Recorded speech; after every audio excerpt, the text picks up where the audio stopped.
कोथळीत बंद घर फोडून 2,75,000चा ऐवज लंपास। शिरोळ तालुक्यातील कोथळी येथे बंद घर फोडून अज्ञात चोरट्याने रोख रक्कम, सोन्याचे दागिने व चांदीच्या वस्तूसह सुमारे 2,75,000 रुपयाचा ऐवज लंपास केल्याची घटना उघडकीस आली आहे।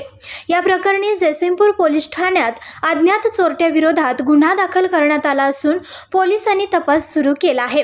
पोलिसांनी दिलेल्या माहितीनुसार संतोष विजय उपाध्ये, वय वर्ष 51, राहणार समने गल्ली, कोथळी यांच्या घरात 17 जुलै रोजी दुपारी 12 ते 18 जुलै रोजी पहाटे 4 या कालावधीत चोरी झाली।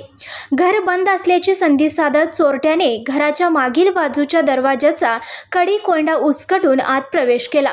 त्यानंतर घरातील कपाट फोडून त्यामधील सोन्याचे दागिने, चांदीच्या वस्तू आणि रोख रक्कम असा एकूण 2,75,000 रुपयाचा ऐवज चोरून नेला।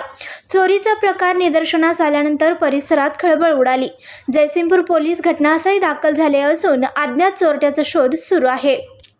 संघर्ष या न्यूज चॅनलला लाईक करा, शेअर करा आणि सबस्क्राईब करा।